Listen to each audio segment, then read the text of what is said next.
to court and suing them. How do other countries deal with such disputes?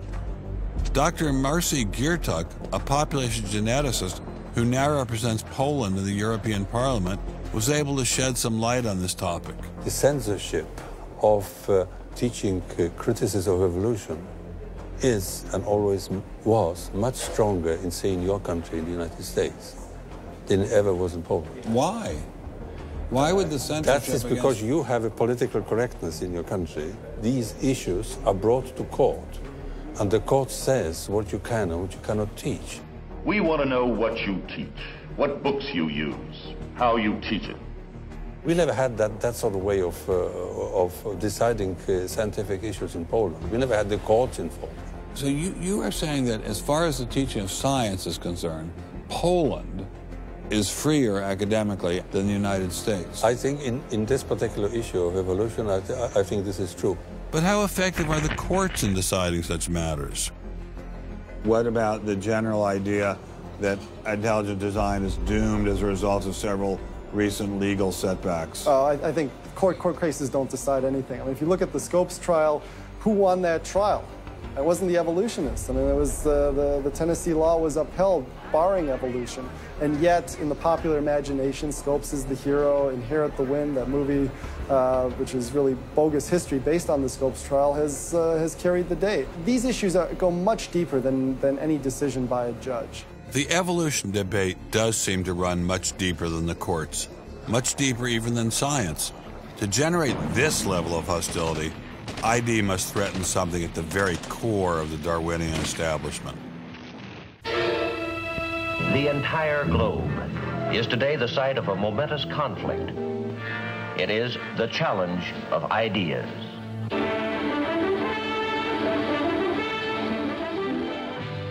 I am Edward R. Murrow. For a little while, I would like to review with you the great conflict of our times, one which demands and must get the attention and the involvement of each one of us. This conflict over the principles of evolution has become a religious war. It really is no longer about scientific investigation. It is total competition with an antagonist who is putting into it everything within his capability. The situation has reached a point where many of evolution's top apologists have switched from defending Darwinism to attacking religion in what they see as a bid to stamp out intelligent design at the source. Richard Dawkins is the best example of this. His recent book, The God Delusion, has sold over 1 million copies worldwide. The God Delusion is my long-expected, long-worked-on, full-frontal attack on religion. To me, science is about trying to explain existence, and religion is about trying to explain existence. It's just that religion gets the wrong answer. But is Dawkins correct? Are science and religion really at war? For an appraisal of this continuing and protracted conflict, we can go to a reporter who has watched the growing conflict with the perception of a trained military observer. Oxford professor Alistair McGrath, author of The Dawkins Delusion, seemed like the ideal person to answer my question. Richard Dawkins has a charming and very, I think, interesting view of the relationship between science and religion. They're at war with each other, and in the end, one's got to win, and it's going to be science. It's a very naive view. It's based on a complete historical misrepresentation of the way science and religion have interacted. Dawkins seems to think that a scientific description is an anti-religious argument. Describing how something happens scientifically somehow explains it away. It doesn't. But the questions of purpose, intentionality, the question why, still remain there on the table. And I think it was just a catastrophic mistake to have someone like Dawkins address himself to profound issues of theology, the existence of God, the nature of life. He hasn't committed himself to disciplined study in any relevant area of inquiry. He's a crummy philosopher. He doesn't have the rudimentary skills to meticulously assess his own arguments. Genius guy, though. Very smart guy. A little bit of a reptile, but a very smart guy. The opposing point of view in this conflict rests on a fundamentally different vision of man. If you have two distinguished scientists, and in fact you can range many more on each side, as you know, saying exactly opposite things, That's telling me that the conflict is not between science and belief in God. Otherwise, you'd expect all scientists to be atheists. But it's a worldview conflict. It's between scientists who have different worldviews. You've got two competing explanations of the evidence. One says design, one says undirected processes. Both of them have larger philosophical or religious or anti-religious implications. So you can't say that one of those two theories is scientific and the other is unscientific simply because they have implications. Both have implications. People who tell you, for example, that science tells you all you need to know about the world, or that science tells you that religion is all wrong, or science tells you there is no God, those people aren't telling you scientific things. They are saying metaphysical things, and they have to defend their positions for metaphysical reasons. What is being presented to the public is, first comes the science, and then comes the worldview. I would want to argue that that may not be the case, that it may actually be the other way around, that the worldview comes first and is influencing the interpretation of science. My deep regret is some people are so deeply entrenched in their own worldviews that they will simply not countenance alternatives. I'm actually a person of the left. I'm not even a particularly religious person. I think of myself as a kind of humanist. And I think it's sending a very bad message to religious people who are interested in science, that in some sense, in order to do science credibly, they have to leave their religious beliefs at the door. The founders of early modern science, Sir Isaac Newton, Robert Boyle, Johannes Kepler, Galileo, most of these early scientists all not only believed in God, but they thought their belief in God actually made it easier to do science.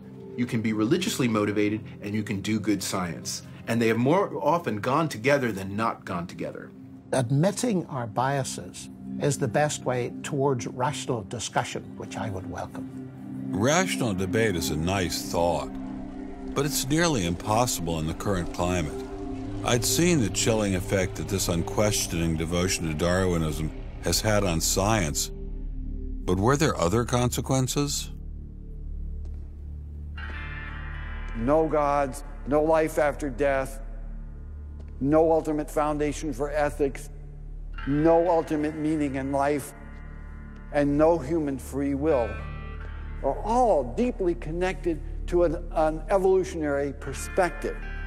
You're here today and you're gone tomorrow, and that's all there is to it.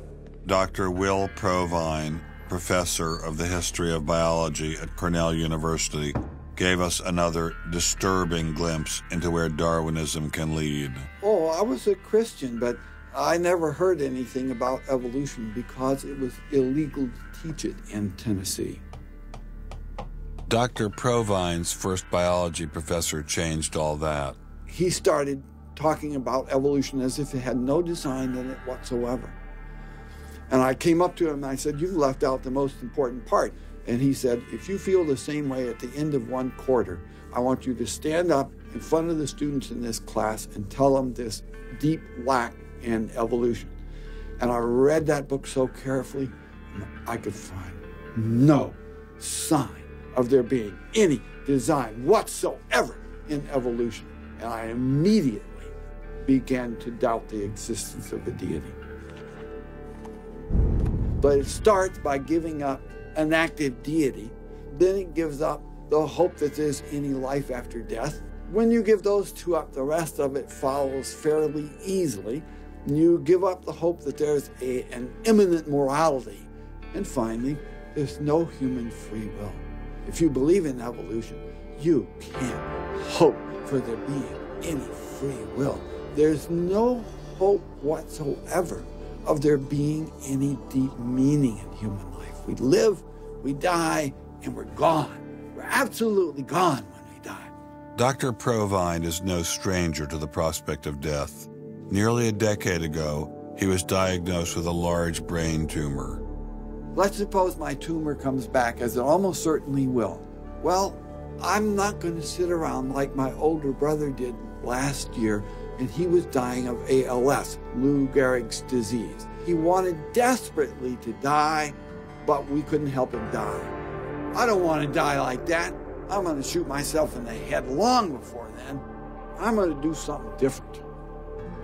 I hope these are empty words for my friend, Dr. Provine, because shortly after this interview was recorded, he learned his brain tumor had returned. I don't feel one bit bad about holding the views that I do. There's not anything in the views I hold that makes me, oh, I wish I had free will, or, oh, I wish there were a God. I don't ever wish that. Dr. Provine's deconversion story was typical amongst the Darwinists we interviewed. Biologist P.Z. Myers